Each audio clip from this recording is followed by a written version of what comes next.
অসভ্য বর্বরতা, এইভাবে তিনি শব্দগুলো ব্যবহার করেছেন। ইউক্রেন যুদ্ধের বিষয়ে অনেক আগেই বন্ধ হওয়া দরকার ছিল, তবে এই যে বন্ধ হয়নি তার জন্য তিনি জেলেনস্কিকে দায়ী করছেন। তাতেই কিন্তু খেপে গিয়েছেন প্রেসিডেন্ট ডোনাল্ড ট্রাম্প। তিনি এখন জেলেনস্কিকে আক্রমণ করছেন। এই অ্যালাইজ গুলো তারা সবসময় কিন্তু যুক্তরাষ্ট্রের কিন্তু ইমেজটাকে, যুক্তরাষ্ট্রের যে মোরালগিরি বলেন বা নেতৃত্ব বলেন, এটা কিন্তু তারাই কিন্তু আক্রমণ করছে। এতই তোমরা যদি ইয়া করো, এখন কিন্তু লিন্ডসি গ্রাহাম বলতেছে তাদেরকে এমন ভাবে উইপেনাইজ করো তাদের যাতে ন্যাটোতে ঢুকতে না হয়। তো এইগুলো এখন কেন করছো তোমরা ন্যাটোতে? এবং তাদের প্রতি যে আমেরিকা স্ট্রিট ফার্স্ট সাপোর্ট দিয়ে কিন্তু তারা যুদ্ধে গিয়েছে। আপনি যদি এই হিসাবটা শুধু ওই জায়গাতে নিয়ে আসেন, তাহলে যে সমস্ত স্বার্থ সংরক্ষিত হচ্ছিল সেগুলো সংরক্ষিত হবে না। কাজে এই যে আপনার হিসাব, যেটা ইভেন আপনার মেক্সিকো কানাডার ক্ষেত্রেও একই কথা বলা হচ্ছে, যে অ্যাজ ইফ তারা সবসময় আমেরিকাকে এক্সপ্লয়েট করছে, এবং এই এম্পায়ার যত তাড়াতাড়ি ধ্বংস হয় পৃথিবীর জন্য ভালো। ধ্বংস হবার প্রসেসটা সেই সময়টার মধ্যে দিয়ে সবাই একটা দুঃসময়ের মধ্যে দিয়ে যাবে, কিন্তু এটা যত তাড়াতাড়ি ধ্বংস হয় সেটা ভালো। এবং আমি দেখছি সেটা স্টেপ গুলো, মানে এটা অনেক তাড়াতাড়ি এখন দ্রুত হচ্ছে। সোমবারে ইউরোপীয় নেতারা বৈঠক করেছেন, মঙ্গলবারে সৌদি আরবে স্টেট সেক্রেটারি এবং রাশিয়ার পররাষ্ট্রমন্ত্রী তারা বৈঠক করেছেন, এবং এর পরবর্তীতে প্রেসিডেন্ট ডোনাল্ড ট্রাম্প তার প্রতিক্রিয়া জানিয়েছেন। যে প্রতিক্রিয়া তিনি বলছেন যে এই অসভ্য বর্বরতা, এইভাবে তিনি শব্দগুলো ব্যবহার করেছেন। ইউক্রেন যুদ্ধের বিষয়ে অনেক আগেই বন্ধ হওয়া দরকার ছিল, তবে এই যে বন্ধ হয়নি তার জন্য তিনি জেলেনস্কিকে দায়ী করছেন। দায়ী করে তাকে শুধুমাত্র ডিক্টেটরি বলছেন না, বলছেন যে যদি ইউক্রেনে এখন নির্বাচন হওয়া উচিত, এবং জেলেনস্কির জনপ্রিয়তা 4% নেমে এসেছে বলে তিনি বলছেন। এই জরিপটা তিনি কোথায় করেছেন হয়তো তিনি জানেন, কিন্তু মূল বিষয়টা হলো যেখানে ইউক্রেন বলছিল বারবার আমাদের বিষয়ে আলোচনা, ইউরোপীয় নেতারাও আমাদেরকে ডাকছে না, আমেরিকা কিংবা রাশিয়াও আমাদেরকে ডাকছে না, সেই জায়গায় এবং জেলেনস্কি একটা শব্দ ব্যবহার করেছিলেন যে তিনি আসলে মিস ইনফরমেশন কিংবা ডিসইনফরমেশন গুলো প্রেসিডেন্ট ট্রাম্প ব্যবহার করছেন, রাশিয়া যে ডিসইনফরমেশন গুলো ব্যবহার করে সেগুলো, তাতেই কিন্তু খেপে গিয়েছেন প্রেসিডেন্ট ডোনাল্ড ট্রাম্প। তিনি এখন জেলেনস্কিকে আক্রমণ করছেন। যেখানে সমঝোতা এনে রাশিয়া এবং ইউক্রেনকে যুদ্ধ বন্ধ করার বিষয়ে পুরো বিশ্বের মানুষ একমত, সেখানে যদি এই ব্যক্তিগত কথা চালাচালি চলতে থাকে, সেটা কি এই যুদ্ধ বন্ধের ক্ষেত্রে কোনো ভূমিকা রাখবে, নাকি আসলে ইউক্রেন এতটাই নগণ্য, এতটাই দুর্বল যে তাদেরকে খুব একটা কাউন্টে ধরার দরকার নেই? আসলে দেখুন, তার আগে আমি একটু কথা বলতে চাই ইকোনমিক ব্যাপারে, ইনফ্লেশনের ব্যাপারে। এটা আসলে দেখুন যে আলটিমেটলি কিন্তু কান্ট্রি টু কান্ট্রি এই ইনফ্লেশন কি বলে যে আপনার ট্যারিফটা, এটা রিটালিয়েশন হবে, অলরেডি হচ্ছে। কানাডা কিন্তু স্ট্রংলি বলেছে, মেক্সিকোর প্রেসিডেন্টও কিন্তু স্ট্রংলি বলেছে, আর চায়না তো অলরেডি রেজ করে দিয়েছেন। তো অর্থাৎ তারা কিছু কমোডিটিজ উপর হচ্ছে প্রাইস রেজ করবে। তো আলটিমেটলি কিন্তু government to government they will go for all this kind of retaliation. Government to government oratory গুলো এক্সচেঞ্জ হবে, হার্ড হবে, কিন্তু at the end of the day who is going to becoming the victim? It is the people. That's what I say. People deserve the government they elect, এবং that is going to happen. So ultimately এটি কিন্তু হচ্ছে doctor Mehnaz মোমেন যেটি বলছিলেন যে জানেন, at the end of the day তখন বলবে যে ওই যে আমরা সেভিং দ্য ফেসেস, অর্থাৎ তখন তাদের নিজেদের রক্ষা করতে জন্য বলবে নেগোসিয়েশন, যেটা ডক্টর মেহনাজ মোমেন বললেন। এবং আমি একটু যোগ করতে চাই, সেটি হলো যে ডক্টর মেহনাজ মোমেন বলছিলেন যে অ্যাভোকাডোর দাম বেড়ে গিয়েছে টেক্সাসে। তিনি দেখছিলেন যে ট্যারিফ কিন্তু আরোপ করা হয়নি, তাতেই কিন্তু ট্যারিফ আরোপের ঘোষণাতেই কিন্তু জিনিসপত্রের দামগুলো বেড়ে যাচ্ছে, মেক্সিকো থেকে যেগুলো আসছে সেগুলো বেড়ে যাচ্ছে। অর্থাৎ ট্যারিফ আরোপের আগেই এর প্রভাব পড়তে শুরু করছে।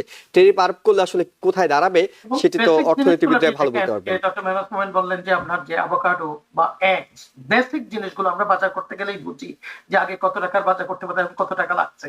So all this thing they will be actually doing like all kinds of argument and counter argument, and eventually saving the faces means they will say, oh, negotiate it here. So anyway, আপনার প্রশ্ন উত্তরে আসলে যেটা আমি বলবো যে ইউক্রেনের ব্যাপারে, দেখুন আসলে কোন at what cost যুক্তরাষ্ট্র, আপনি দেখুন কতগুলো জিনিস কিন্তু আমরা ওভার দ্য ইয়ার্স সেঞ্চুরি যে আমরা দেখেছি, no matter what government come to power, Republican Democratic party foreign পলিসির ব্যাপারে তারা কিন্তু স্ট্রিট ফার্স্ট থাকে। পার্টিকুলারলি সবসময় একটা কথা বলে অ্যালাইস গুলা, তাদের অ্যালাইস এবং তিনটা বলে শত্রু আমরা জানি, সেটা যে ইরানকে বলা হয়, চায়নাকে বলা হয় এবং নর্থ কোরিয়াকে বলা হয়। তারা তো সবসময় কিন্তু এই কথাগুলো বলছে, এবং যুক্তরাষ্ট্র কিন্তু সবসময় এই কথাগুলো বলছে যে আমরা we are going to stand by our allies. এখন নাম্বার ওয়ান, ইউক্রেনের প্রশ্নের আগে কিন্তু আপনাকে এগুলো আমাদের একটু ব্যাখ্যা করা উচিত যে অ্যালাইস হচ্ছে কে? Best America, NATO, right, north Atlantic treaty অর্গানাইজেশনের কান্ট্রিজ গুলো। এই কান্ট্রিজ গুলো কারা? আমরা জানি যে ইউরোপের, ওয়েস্টার্ন ইউরোপের কান্ট্রিজ গুলো, এবং আমরা দেখছি বাল্টিক স্টেট পর্যন্ত চলে গেছে, এখন 35 না 37 আমার ঠিক মনে নাই, এতগুলো কান্ট্রিজ। তো এই অ্যালাইজ গুলো তারা সবসময় কিন্তু যুক্তরাষ্ট্রের কিন্তু ইমেজটাকে, যুক্তরাষ্ট্রের যে মরলগিরি বলেন বা নেতৃত্ব বলেন, এটা কিন্তু তারাই কিন্তু আপলোড করছে, তারাই কিন্তু ভোট দিয়েছে ইউনাইটেড নেশনে বলেন বা আদার বাইলেটার মাল্টিলেটার যে অর্গানাইজেশন গুলোতে, সব সময় তো তার সাথে ছিল।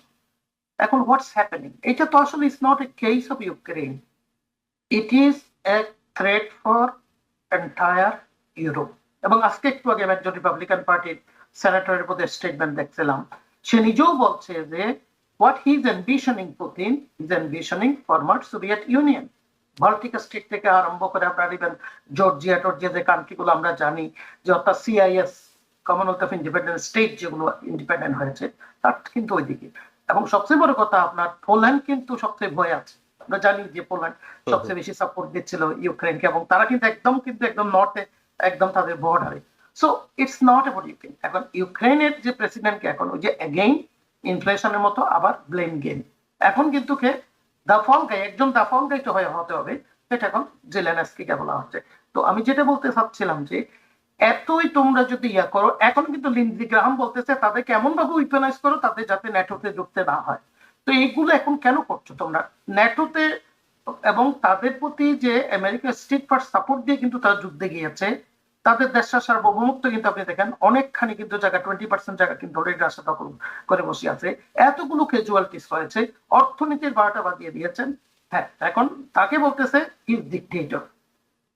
কাকে বলতেছে? বলতেছে আবারও দেখেন বন্ধু, এলাই। তাহলে যুক্তরাষ্ট্রের যে ফরেন পলিসি, যুক্তরাষ্ট্রের যে একটা ট্রেডিশনাল হিস্টোরিক্যাল যে একটা স্ট্যান্ড, সেটা কিন্তু অলরেডি দেখেন আপনার কম্প্রোমাইজ করে ফেলেছেন, যার ফলে এখন ন্যাটোর কান্ট্রিজ গুলো কিন্তু অনেকটা কিন্তু মুখ ঘুরিয়ে দিয়েছেন ইউনাইটেড স্টেটসে।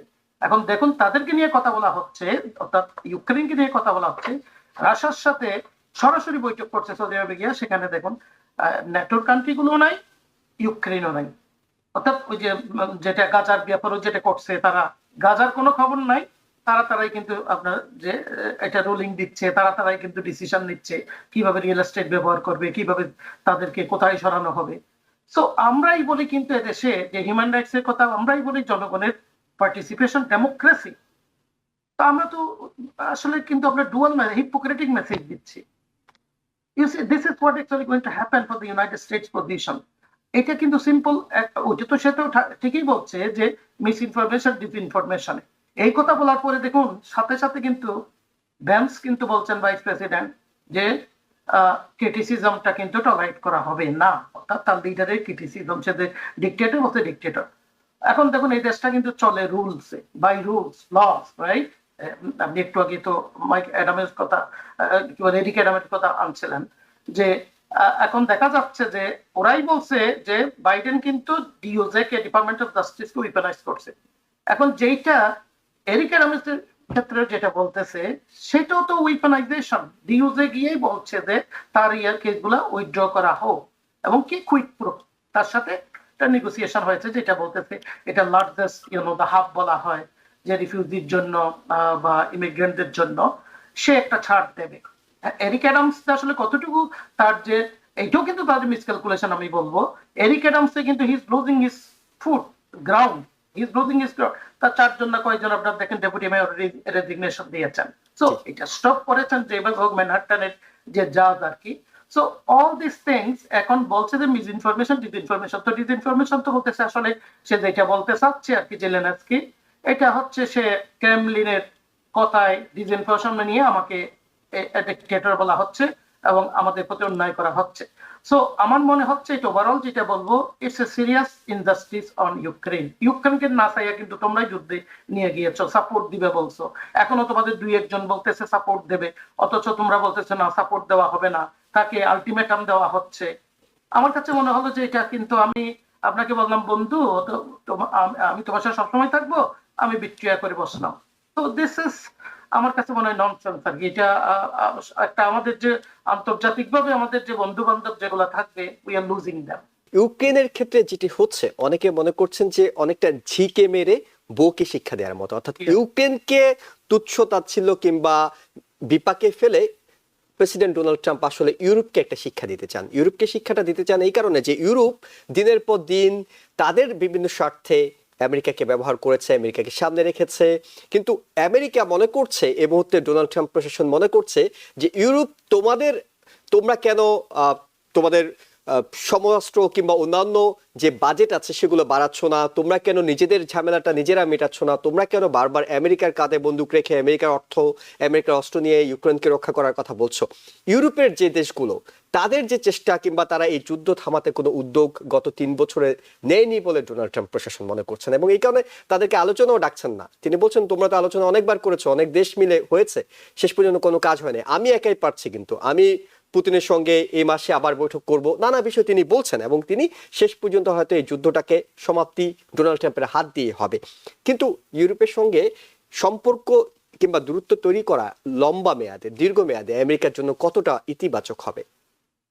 আচ্ছা, এখানে আমি একটা কথা বলবো প্রথমে, যে আমেরিকার পররাষ্ট্র নীতি সবসময় এরকম যে যখন আপনার স্বার্থ থাকে তখন আপনার মানে সেই সব দেশে গিয়ে অনেক মধুর বাক্য বা সাহায্য দেওয়া হয়, কিন্তু যখনই স্বার্থ থাকে না বা স্বার্থটা অন্যদিকে সরে যায় তখনই আমরা আর বন্ধু থাকি না। এটা বহু এটার অনেক উদাহরণ আছে। আর ইউক্রেন যুদ্ধের কথা আমি বলবো যে আমেরিকা যদি এভাবে করে ইউক্রেনের পাশে না দাঁড়াতো বা ইউক্রেনকে অনেকভাবে আপনার প্ররোচনা না দিত, এই যুদ্ধ হয়তো শুরুই হতো না। প্লাস যুদ্ধ শুরু হওয়ার 3 মাসের মধ্যেই একটা শান্তি চুক্তি টেবিলে ছিল, যেখানে রাশিয়া ইউক্রেন দুই দেশই আগ্রহী ছিল, কিন্তু আমেরিকাই এটা বন্ধ করেছে। এখন আপনার কথাটায় আসি, যেখানে আমি যে জিনিসটা বলছিলাম যে পররাষ্ট্র নীতি এবং মানুষের আমি কার সাথে বন্ধুত্ব করব বা কে আমার শত্রু হবে এগুলো একরকম না। আমেরিকার যেটা আপনি ইউরোপ থেকে যদি মনে করে যে আমেরিকাই আপনার অনেক বেশিরভাগ যুদ্ধের ব্যয় বহন করে, অনেক কিছু ব্যয় বহন করে, সেটা সত্যি হলেও আপনার ইউরোপের অনেক দেশে সেখানে আমেরিকার স্বার্থ সংরক্ষিত হয়। আপনার আমেরিকা আমরা যে সমস্ত অস্ত্র উৎপাদন করি সেটার বাজার কোথায়, তারপর আমেরিকা করেন আপনার বিভিন্ন জায়গায় যে মিলিটারি আপনার ইয়েগুলো আছে সেগুলো সব এগুলো আমাদের অর্থনীতিতে আপনার অনেক কিছু যোগ করে, হ্যাঁ, অনেক অবদান আছে। কাজে ইউরোপ থেকে মানে এটার হিসাবটা যেটা ট্রাম্প দেখছেন খুবই সাদামাটা হিসাব, যে আমি দেখছি এটা আমার খাতা, এখানে আমি দেখছি নেটোতে কে কত পার্সেন্ট আপনার কন্ট্রিবিউট করেছে, যেহেতু এটা বড় দেশ, ফ্রান্স এতটা করেনি, করতে হবে। কিন্তু যদিও তারা ওইখানে হয়তো করেনি, কিন্তু তারা বিভিন্নভাবে কিন্তু আমেরিকার স্বার্থ সংরক্ষণ করেছে। তা আপনি যদি এই হিসাবটা শুধু ওই জায়গাতে নিয়ে আসেন তাহলে যে সমস্ত স্বার্থ সংরক্ষিত হচ্ছিল সেগুলো সংরক্ষিত হবে না। কাজে এই যে আপনার হিসাব, যেটা ইভেন আপনার মেক্সিকো কানাডার ক্ষেত্রেও একই কথা বলা হচ্ছে যে অ্যাজ ইফ তারা সবসময় আমেরিকাকে এক্সপ্লয়েট করছে, কিন্তু এই কথাটি একদমই সত্যি না। সবাই নিজের স্বার্থটাই দেখে, এবং কানাডা মেক্সিকো অনেকভাবে আমেরিকাকে সহায়তা করছে, এবং যখন হিসাবটা এইভাবে চলে আসবে তখন কিন্তু তারাও পিছপা হয়ে যাবে, তারাও এই জিনিসটা করবে না।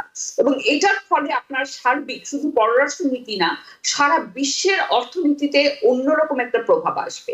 এবং আমি একটা কথা বলবো, আমি পলিটিক্যাল সায়েন্স পড়াই এবং আমি যেহেতু গ্লোবাল সাউথে বড় হয়েছি, আমি আসলে চাই যে আমেরিকান যে এম্পায়ারটা, এটা আর কি সারা পৃথিবীর জন্য একটা টক্সিক ব্যাপার, এবং এই এম্পায়ার যত তাড়াতাড়ি ধ্বংস হয় পৃথিবীর জন্য ভালো। ধ্বংস হবার প্রসেসটা সেই সময়টার মধ্যে দিয়ে সবাই একটা দুঃসময়ের মধ্যে দিয়ে যাবে, কিন্তু এটা যত তাড়াতাড়ি ধ্বংস হয় সেটা ভালো। এবং আমি দেখছি সেটার স্টেপ গুলো মানে এটা অনেক তাড়াতাড়ি এখন দ্রুত হচ্ছে, এবং সেই কারণে আপনার এই সমস্ত বিভিন্ন জিনিস, যদিও কি বলবো মানে এটার একটা দুইটা ইম্প্যাক্ট বা শর্ট টার্ম ইম্প্যাক্ট গুলো নিয়ে আমি অনেক শঙ্কিত, কিন্তু লং টার্মে আমি আসলেই চাই যে এই এম্পায়ারটা যেভাবে করে আপনার যে জায়গায় গেছে এটা কি একমাত্র ইমপ্লোড করে ধ্বংস হতে পারবে, এবং সেই জায়গায় আমার কাছে মনে হচ্ছে যে ট্রাম্প সেটাকে ত্বরান্বিত করছে। নিউ ইয়র্ক থেকে সম্প্রচারিত TVN 24 টেলিভিশন বিশ্বজুড়ে বাঙালির কণ্ঠস্বর।